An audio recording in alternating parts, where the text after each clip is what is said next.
Now तो अब आ गई है डिजिटल इलेक्ट्रॉनिक सब्जेक्ट की बारी।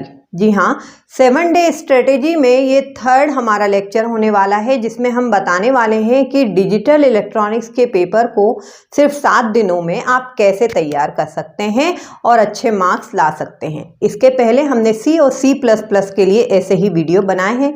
अगर आपके सब्जेक्ट में C या C++ है तो आप उन्हें चेकआउट कर सकते हैं। ठीक है, बताना चाहूँगी इस वीडियो में ना सिर्फ आपको एग्जाम प्रिपरेशन के बारे में बताया जाता है, बल्कि कैसे लिखना है, क्वेश्चन किस तरीके से आ सकते हैं, कौन से टॉपिक इम्पॉर्टेंट हैं जिन पे आपको ध्यान ज़्यादा देना है, वो सब भी बताया जाता है। तो वीडियो को लाइक ज़रूर कीजिए और लास्ट तक ज़रूर देखिए। ठीक है, तो चलिए शुरू करते हैं आज का वीडियो।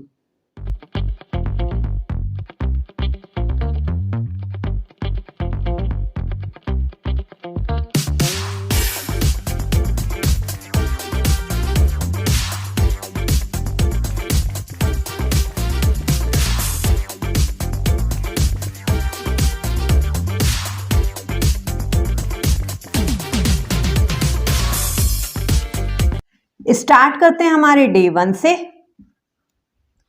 तो डिजिटल इलेक्ट्रॉनिक्स की जान है नंबर सिस्टम।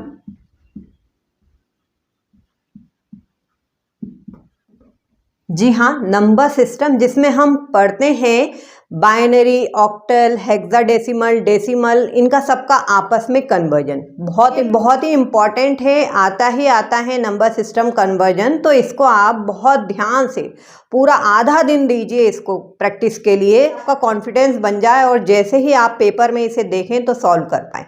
ठीक है, तो नंबर सिस्टम में आप सारा कन्वर्जन पढ़ेंगे, कुछ भी नहीं छोड़ना है आपको।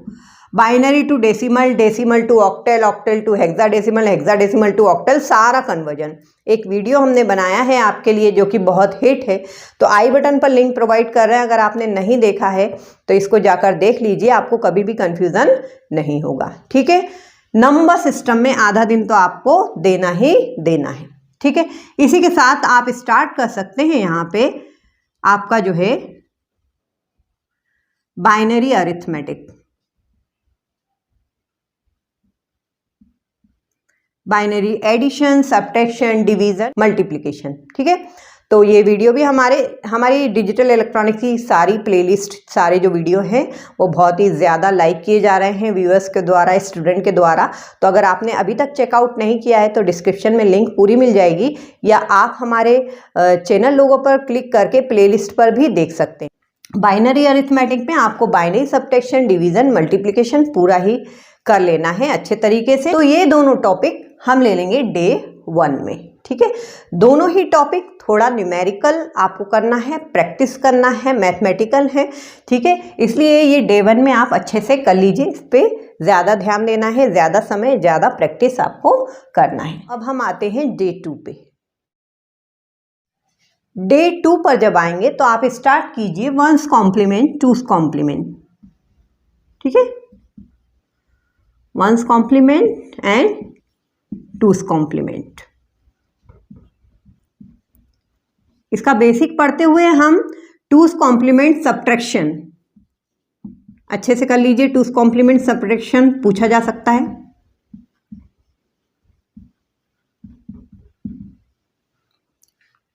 राइट, और इतना करने के बाद यहीं आप स्टार्ट कर दीजिए आपका जो कोड्स होते हैं वेरियस, आपके सिलेबस में होंगे BCD कोड, BCD अरिथमेटिक भी आ जाएगा इसमें।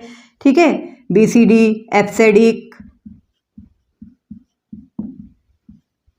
ASCII, grey.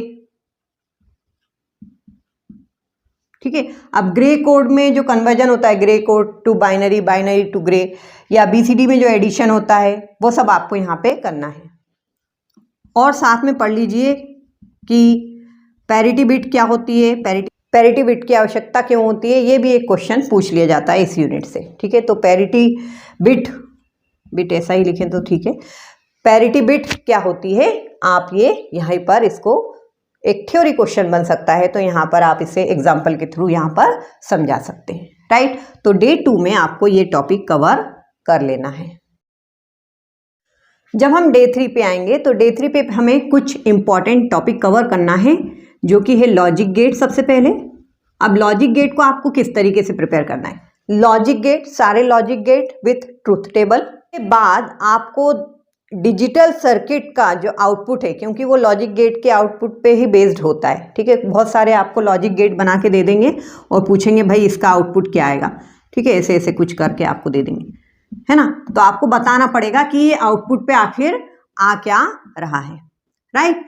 तो ये आपको कर लेना है अच्छी तरीके से, है ना, इस तरीके से कुछ आता है ना, तो ऐसा लॉजिक सर्किट दे देंगे तो आपको आउटपुट निकालते आना चाहिए। इसके लिए भी हमारे पास वीडियो अवेलेबल है। तो लॉजिक गेट का बेसिक पूरा कितने टाइप्स के होते हैं विथ ट्रूथ टेबल, है ना, और उसके बाद ये सर्किट का आउटपुट निकालते आना चाहिए, ये इंपॉर्टेंट है, ये आ सकता है सर्किट का आउटपुट निकालते। और साथ ही शुरू कर दीजिए फिर बुलियन अलजेब्रा। अब बुलियन अलजेब्रा में किस तरीके से क्वेश्चन आते हैं, देखिए बुलियन अलजेब्रा में या तो आपको पूछ लेंगे कि एक थ्योरी क्वेश्चन बन सकता है, बुलियन अलजेब्रा के जो लॉ होते हैं जिन्हें हम पोस्टुलेट कहते हैं, ठीक है, या सेट ऑफ रूल्स जो होते हैं बुलियन अलजेब्रा के, है ना, तो वो आपसे पूछ सकते हैं थ्योरेटिकली, या फिर आपको कोई बुलियन फंक्शन दे देंगे, जैसे दे दिया A B bar plus A B C bar, इस तरीके से कोई बड़ा सा दे दिया और आपसे पूछ लेंगे कि इसको सिंप्लीफाई करिए। तो बुलियन अलजेब्रा का जो सिंप्लीफिकेशन है, कहने का मतलब ये है कि हम क्या लिख सकते हैं यहाँ पे, पोस्टुलेट और फिर सिंप्लीफिकेशन की प्रैक्टिस अच्छे से हमें करना है।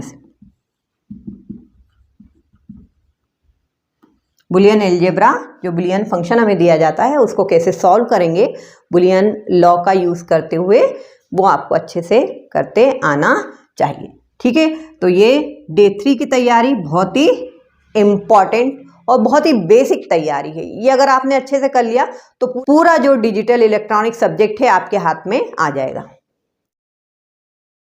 तो डे 4 पर जब हम आते हैं तो बुलियन अलजेब्रा का एक और टॉपिक हम यहाँ पे कवर कर सकते हैं जो कि बहुत इंपॉर्टेंट है, डी मॉर्गन थ्योरम,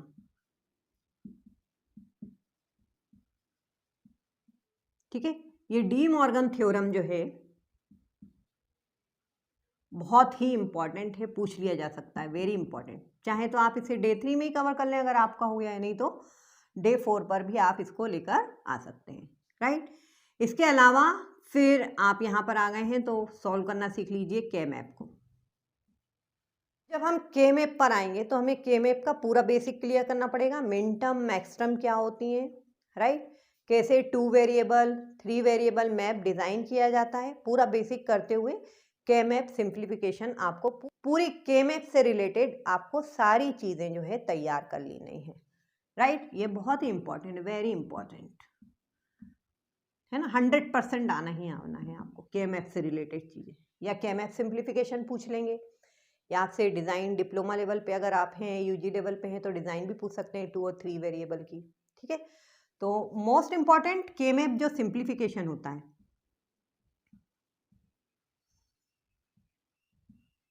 वो है, ठीक है। तो के मैप अच्छे से पढ़िए, इसका सिंप्लीफिकेशन की खूब सारी प्रैक्टिस यहाँ पे आपको करना है। अगर आप डिप्लोमा लेवल पे हैं तो हो सकता है आपसे फिर वो जो आपका बुलियन फंक्शंस दिया रहता है कोई सा, है ना, इस तरीके से जैसे कि मैंने आपको बताया, इसका लॉजिक सर्किट डिजाइन करने के लिए भी बोल दें, तो ये बेसिक है ना, बहुत इजी है, इसके ऊपर भी वीडियो है, लेकिन ये तो आपको करके ही जाना है, राइट। तो ये डिप्लोमा लेवल के स्टूडेंट के लिए इंपॉर्टेंट हो सकता है, लेकिन के map simplification, De Morgan theorem, ये यूजी प्लस पीजी दोनों के लिए इंपॉर्टेंट है। अब हम आ चुके हैं हमारे डे 5 पर।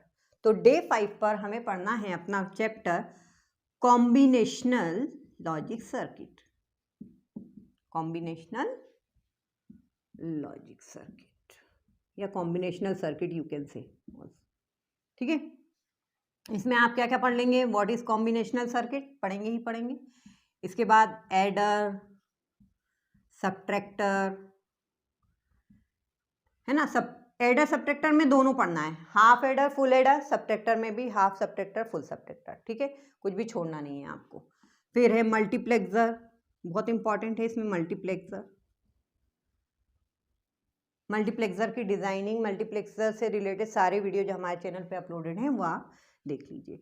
इसके बाद डिकोडर इनकोडर भी इंपॉर्टेंट है, कुछ भी नहीं छोड़ना है, बहुत ईजी टॉपिक है क्योंकि ये कुछ भी आ सकता है ना, इसमें से कुछ भी पूछ सकते हैं, किसी की भी डिज़ाइनिंग, किसी की भी फंक्शनिंग यहाँ पे पूछ सकते हैं। मल्टीप्लेक्सर के ऊपर बेस्ड कुछ न्यूमेरिकल भी होते हैं जो हमारे चैनल पर अपलोडेड हैं, तो उनको भी आप चेकआउट कर लीजिए। तो ये पूरे टॉपिक यहाँ पे बहुत ज़्यादा इंपॉर्टेंट हैं, कॉम्बिनेशनल लॉजिक सर्किट। इसके बाद हम सीक्वेंशियल लॉजिक सर्किट पढ़ते हैं।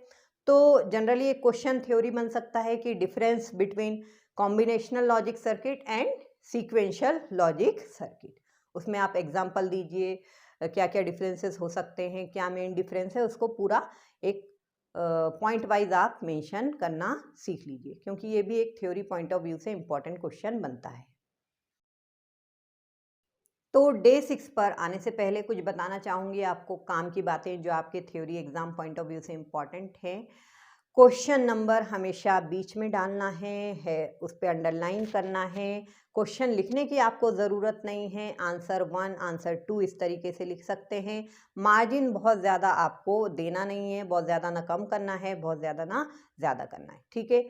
नीट वर्क कीजिए, ज़्यादा काटा पीटी नहीं करना है। जहाँ ज़रूरत है, डिजिटल इलेक्ट्रॉनिक्स में तो डायग्राम के बिना काम ही नहीं चल सकता, तो आपको डायग्राम ज़रूर बनाना है, ठीक है। तो डायग्राम आप पेन से भी बना सकते हैं कॉलेज लेवल में, ऐसा कोई ज़रूरी नहीं है कि आपको पेंसिल से ही बनाना है, पेंसिल से तो बल्कि और डिम हो जाता है, तो आप पेन से भी डायग्राम बना सकते हैं, ठीक है। तो जिनकी राइटिंग अच्छी नहीं है वो कोशिश कीजिए कि काटा पीटी बिल्कुल भी ना हो। बिल्कुल एंड से नया क्वेश्चन स्टार्ट नहीं करना है, क्योंकि वैल्यूअर हो सकता है उसमें मार्किंग करना भूल जाए। आपको अपना नया क्वेश्चन जो है नए पेज से ही स्टार्ट करना है, कोई टेक्निकल फॉल्ट नहीं करना है। अगर या में क्वेश्चन आता है 1A और 2A में से एक करना है आपको, तो एक ही कीजिए, दोनों पे नंबर कभी भी नहीं मिलेंगे, तो टाइम वेस्ट करने की वहाँ आपको ज़रूरत नहीं है। या में क्वेश्चन आता है एक ही कीजिए, ठीक है। कोई क्वेश्चन नहीं आ रहा है तो उससे रिलेटेड जो आता है आपको थोड़ा बहुत ज़रूर से लिख कर आइए, खाली कॉपी पे आपको नंबर कभी भी नहीं मिलेंगे, ठीक है। तो इन्हीं कुछ टिप्स के साथ आगे बढ़ते हैं डे 6 पर। डे 6 पर जब आप आते हैं तो आपको तैयार करना है सीक्वेंशियल लॉजिक सर्किट, ठीक है। सीक्वेंशियल लॉजिक सर्किट में हमारा फ्लिप फ्लॉप, बहुत अच्छे से पढ़ना है आपको। फ्लिप फ्लॉप, इसमें सारे टाइप्स पढ़ लीजिए, है ना, सारे टाइप्स पढ़ लीजिए पूरे, D flip flop, JK flip flop, RS flip flop, सारे, ठीक है। उसका ट्रुथ टेबल बहुत अच्छे से डिज़ाइन याद कर लीजिए, ट्रुथ टेबल, क्योंकि इस पे एमसीक्यू भी बहुत आते हैं ट्रुथ टेबल पे। कब रेस कंडीशन होती है, कब जो है सिस्टम पे 1 आता है, कब 0 आता है, तो ये सब ट्रुथ टेबल आपको बिल्कुल भी समझ के इसको याद कर लीजिए, truth table related to each flip flop, right. इसके बाद यहाँ पे आप स्टार्ट कर सकते हैं रजिस्टर को। Types of register, shift register, है ना, लेफ्ट शिफ्ट, राइट शिफ्ट, सबका डायग्राम सहित कैसे वो काम कर रहे हैं, इस तरीके से आपसे डायरेक्ट पूछ सकते हैं कि पैरेलल शिफ्ट रजिस्टर को समझाइए कैसे काम करता है, तो उनका जो डायग्राम है उसके साथ आपको थ्योरी एक्सप्लेनेशन वहाँ पे देना होगा। तो रजिस्टर मत छोड़िए। काउंटर, काउंटर, ठीक है, चाहे तो आप काउंटर भी यहाँ स्टार्ट कर सकते हैं, है ना। तो फ्लिप फ्लॉप में सारा पढ़ लिया आपने, टाइप, जेके, मास्टर स्लेव सारा क्लियर कर लिया। उसके बाद रजिस्टर पे आ जाइए, उसके बाद काउंटर पे आ जाइए। काउंटर पे किस तरीके से क्वेश्चन आएगा, कोई पर्टिकुलर काउंटर के बारे में पूछ सकते हैं आपसे, रिंग काउंटर को समझाइए, टाइमिंग डायग्राम सही समझाइए। तो काउंटर में जितने भी टाइप्स हैं उन सबको आपको पढ़ लेना है। हाँ, लेकिन एक बात कहना चाहूँगी, अगर ये जो पार्ट है आपका, अगर आप ये दोनों भी करते हैं और काउंटर में जितना आ रहा है आपको उतना भी कर लेंगे तो भी चल जाएगा। ये जरूरी नहीं है कि काउंटर के सारे काउंटर आपको आए, ठीक है। जो मेन मेन काउंटर है वो पढ़ लीजिए, राइट। नाउ अब हम आ गए हैं डे 7 पे। जी हाँ, हमारा सिलेबस खत्म होने वाला है, डे 7 पे हम आ गए हैं, तो अब बहुत रिलैक्स होकर हम यहाँ पर तैयारी कर सकते हैं। टॉपिक कवर करेंगे लॉजिक फैमिलीज, ठीक है। लॉजिक फैमिली में किस तरीके से क्वेश्चन बनते हैं, एक तो बेसिक पढ़ लीजिए, टाइप्स ऑफ लॉजिक फैमिलीज, किसमें क्या खासियत है ये पता कर लीजिए, एमसीक्यू इसी में से आते हैं। इसके बाद कंपैरिजन हो सकता है कि सीमॉस और टीटीएल लॉजिक फैमिली में क्या कंपैरिजन है वो मेंशन कीजिए। तो इस तरीके से ये थ्योरी पॉइंट ऑफ व्यू से आपको तैयार करना है लॉजिक फैमिली के क्वेश्चन, राइट। इसके बाद आप पढ़ लीजिए मेमोरी यूनिट होगा आपको। तो मेमोरी यूनिट में आपको क्या पढ़ना है, जो डिफरेंस होते हैं basically, difference between SRAM, DRAM, इस तरीके को क्वेश्चन आ सकते हैं, या RAM और ROM, इस तरीके से क्वेश्चन आ सकते हैं। यूजी पॉइंट ऑफ व्यू से इस तरीके से क्वेश्चन यहाँ पर आपसे पूछ सकते हैं। आगे बढ़ेंगे, अगर आपके सिलेबस में ये कंडीशनल है, क्योंकि ये कंडीशनल है क्योंकि कहीं कहीं पे ये टॉपिक होगा डिजिटल सिस्टम में या डिजिटल इलेक्ट्रॉनिक्स में, और कहीं कहीं पे नहीं भी होगा, ठीक है। तो अगर है आपके सिलेबस में जो टॉपिक मैं अभी बताने वाली हूँ, एड्रेसिंग मोड, ठीक है, क्योंकि ये कंप्यूटर आर्किटेक्चर पे जंप हो जाता है एड्रेसिंग मोड का टॉपिक, है ना। तो अगर है आपके सिलेबस में डिजिटल इलेक्ट्रॉनिक्स में, तो एड्रेसिंग मोड को भी आपको पढ़कर जाना है, इम्पॉर्टेंट है, ठीक है। इसके अलावा यदि इंस्ट्रक्शन फॉर्मेट है, अगर आपके सिलेबस में है तो पढ़ के जाइए। इंस्ट्रक्शन साइकिल जिसमें से इम्पॉर्टेंट है, पूछ सकते हैं, ठीक है। कितने टाइप्स की इंस्ट्रक्शन होती हैं, 0 एड्रेस, 1 एड्रेस, वो सब आपको पढ़ के जाना है अगर आपके सिलेबस में है तो। कंडीशन अप्लाई, ठीक है। तो हमने कर लिया यहाँ पे डे 7 कंप्लीट, पूरी डिजिटल इलेक्ट्रॉनिक्स की तैयारी, हम हो चुके हैं तैयार अपना एग्जाम देने के लिए। रिवीजन जरूर करके जाइएगा और बताइएगा कि 7 डे स्ट्रेटेजी में आप कौन कौन से वीडियो देखना चाहते हैं, किस किस सब्जेक्ट पे आप चाहते हैं कि आपके लिए इस तरीके के वीडियो लाए जाए। Thanks for watching Zeenat Hasan.